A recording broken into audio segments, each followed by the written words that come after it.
From Ebony Bird. Ian Rappaport says, super talented. It's challenging to reach him. Getting him engaged is something that Todd Monken did exceptionally well. Huh. So it sounds to me like Lamar gets excited and is able to engage with a new coach who comes in and tells him what he wants to hear. Yeah. Lets him contribute. Right. The way he wants to, right?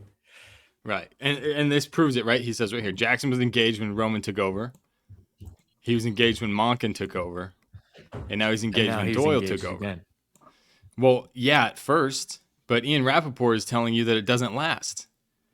He's engaged when it's something new, right? A new, different style of offense, different style of coaching. I'm sure the coach and the offensive coordinator are trying to get Lamar's input as well, so he feels included in those things. And then as it goes on from there, year 2, he just starts to decline rapidly, exponentially. Well, yeah, and then so they go, and they talk to Zay Flowers, and Zay Flowers immediately starts talking about how, we turn it into backyard football. So the offense, essentially saying the great thing. Yeah, go ahead. The great thing about being in this offense is when the play breaks down, which happens practically every play, we just play recess ball. I have another term for it that I probably can't say on YouTube.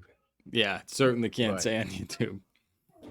But the most unsustainable way of playing offense is just exactly, break the play and then play backyard football. Yeah. You'll see Jackson miraculously break free from the pocket. Now, this is true. He does do that. He does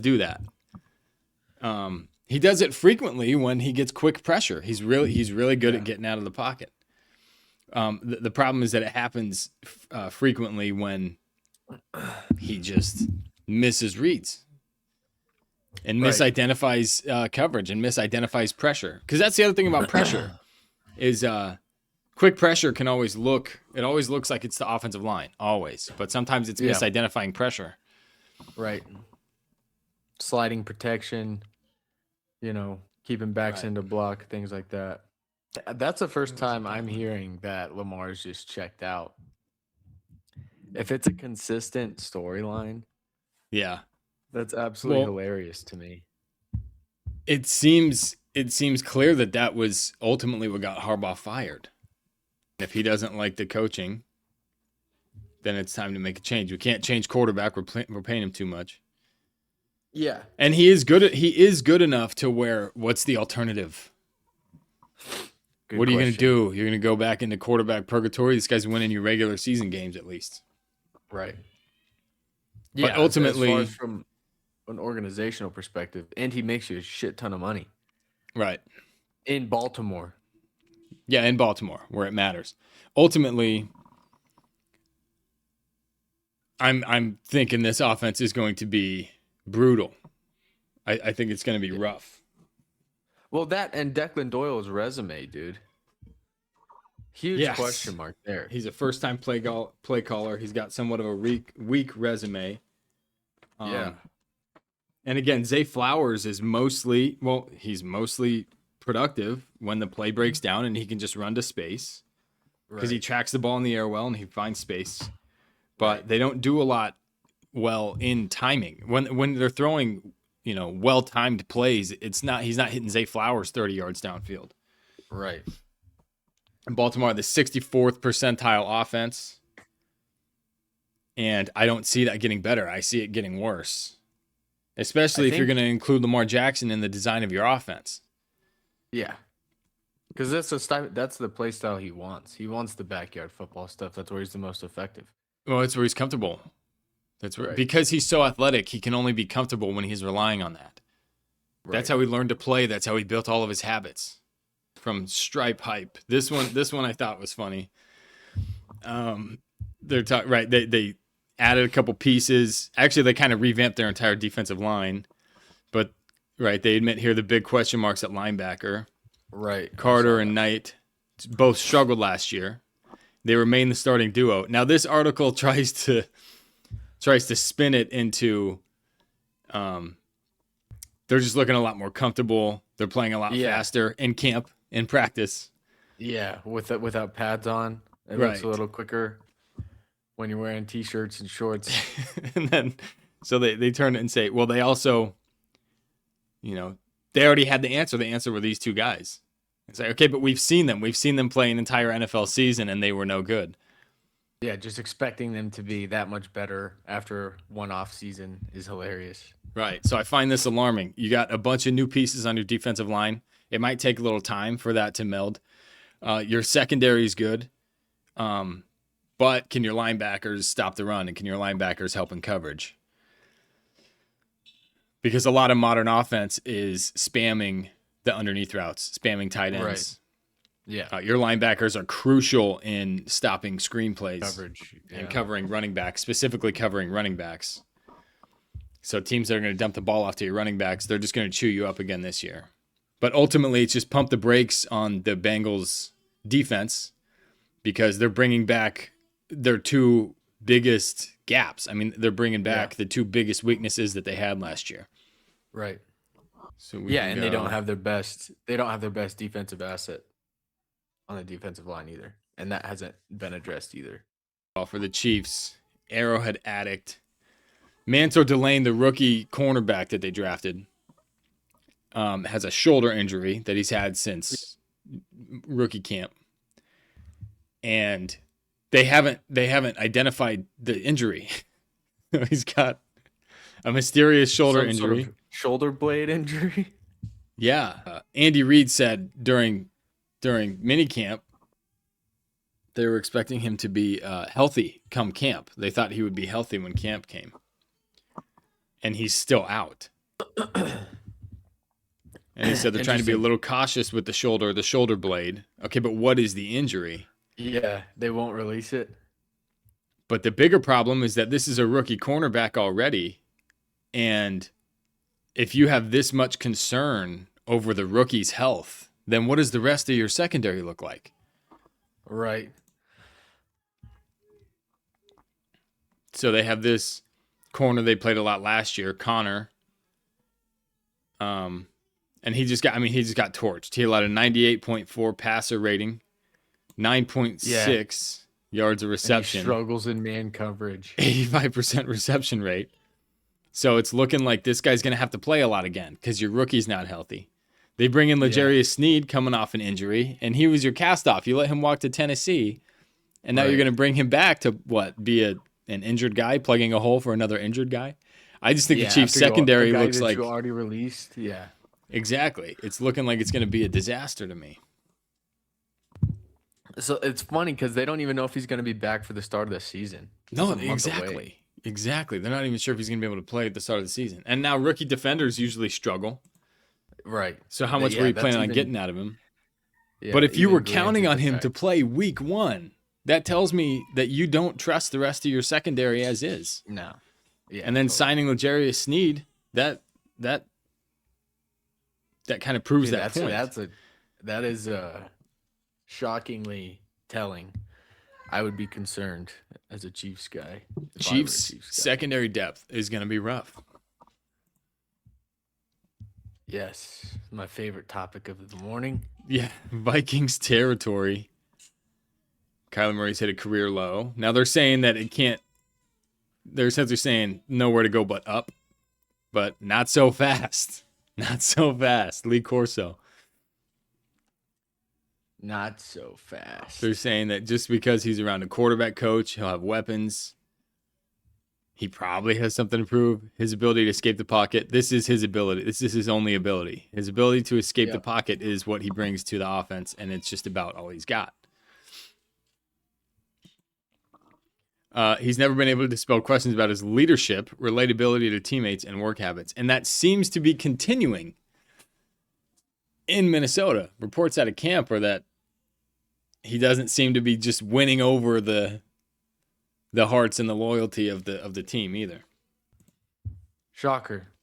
And then this one from Purple PTSD, August 7th. So just yesterday, a week into camp, J.J. McCarthy, who has been written off, this exact publication actually said it was time to just cut bait like 2 days before this. Yeah. Time to just get rid of him. Saying. Everyone, even just watching the clips out of camp, that was the thing. was Right. Kyler Murray this, Kyler Murray that. Like it's kind of a joke. McCarthy sucks. He's playing terribly in camp. It's looking like, why even have the guy on your roster? And then here comes 9. 9's making a freaking shot here. If He's putting he's his best out on film now. The funniest line in the article is Kyler Murray can't, I quote, can't stack days. noting He that Kyler cannot Murray looked stack. inconsistent and that he can't stack days. Hilarious, dude. And then JJ McCarthy But took look good advantage of this. for- He and took had a good advantage of day this what? on- By making a couple of good throws? By making 2 good Yeah. throws? By identifying the mic properly? In drills, bro. He's having a good show in drills, which also tells you that Kyler Murray is struggling in drills. Yes, exactly. I just want to see, because the disparity between the two, it's Kyler Murray's bad day, it's 9's good day, right? Right. In quarterback drills, can I see the footage? Yeah. I want to see the footage of the drills that they're just like, one day Kyler looks great in the drills. Next day, he looks like shit in the drills. Is he like tripping over bags and shit? Yeah, what does it look What's like? going on here? And then the highlights, there was one that one of the reporters didn't share the video, just put on Twitter that Kyler threw, this jump ball to Justin Jefferson, and he made a great catch. And it was just a great throw and great play. And then people shared the video, and it was an interceptable, terrible pass that Justin Jefferson comes in and makes a hell of a play. Yeah, he just Randy Mosses the guy. Totally. So if the 2 guys actually, and the reporters don't share the video and they say it's a great throw, and if you feel the need to do that, that tells me that you're struggling to find great throws to even share on Twitter for 100%. Kyler Murray. 100%. So I'll grant that it is a new offense and a new system, and based on what they've done the last couple of years, the kind of guys they've had, he's completely different than what they've wanted. Well, the other interesting thing is Kyler Murray's a vet. It's not his first or second year. Right. It's not like he just got off a rookie contract and they got traded. Right. It's also not the first time he's learning a new offense. It's not the first time that he's had a new offensive coordinator. Yeah, and this is non-contact practice. Right. I don't care if you're a starter caliber or good backup caliber player. Like Jarrett Stidham looks great in camp. Yeah. Jarrett Stidham looks great in camp. This is non-contact practice, 7-on-7 shit. You should be able to stack good days, whether you're first or second string. Don't matter. Right. Yeah, it doesn't matter especially early on in much. camp. No, certainly not. You're playing against JJ McCarthy, and then you're playing against 9, both of which are terrible. Yes. So ultimately, they brought Kyler Murray in to be the starter. Yeah. They're playing this game where they're like, this is going to be a competition. I don't know if it's to make McCarthy look as good as possible to trade him, or just to cover or to save face and say, we didn't draft the wrong guy. He's still really good, but he's just not quite ready yet. Just not quite ready. He just needs more time. Ultimately, the best decision would have been to either bring in Kyler Murray and name him the starter day one, or to have just stuck with JJ McCarthy. Right. Because either way, you're cheap at quarterback. They didn't pay Kyler Murray much. You're cheap at quarterback, and it's obvious you're looking for the next quarterback. Right. But to do this fake quarterback competition, like, both these guys could start, both these guys are really good, it's going to be a disaster. They're both going to start at some point this year, be it injuries or benchings. They're both going to get starts. They're both going to get play. And I think Minnesota's quarterback play is going to look worse this year, believe it or not, than it did even last year when you had Carson Wentz. Like you said, even if you don't, because Kyler Murray he is what he is. You already know what you have there. But in the case that you actually want to get the best out of him, when you bring him in, the best thing would be to just start him. Even if you think down the line, later on in the season, you're going to play JJ anyway. Like, you know what you have with JJ McCarthy as well. You know what the offense is going to look like with him. You know how many wins he's going to get you, and it's not many. So bringing Kyler in and starting him day one, right? That at least gives you that allows you to get the most out of Kyler Murray. The quarterback competition thing, you don't get the best out of either of them. No, you don't. You don't, because they're splitting reps with the ones. Yeah, splitting reps with ones and twos, and it's just not. It's harder to learn the offense coming in if you're not just named the starter. Right. It just puts more red tape in the way. Right. So doing the QB competition thing is so funny. Totally. And you could still save face. If you had just named Kyler Murray the starter day one, you could have just said, yeah, McCarthy's not quite ready yet. Right. He's just not quite ready yet. Or you could say, Kyler Murray was out there cheap, and JJ's had some injuries. We don't think he's quite there yet, so we're bringing Murray in. And then if it's a disaster 3 weeks in, you move to JJ McCarthy, and everybody's like, oh. Totally. No big deal. But now you do this quarterback competition thing where you're a week into camp and J.J. McCarthy is putting a better day out there or a couple better days out there than Kyler Murray, and you're just opening the door to criticism. Hilarious. But kill all hope if you're a Minnesota Vikings fan. This team is going to finish 3rd or 4th in the division and miss the playoffs. Win the toss, win the game.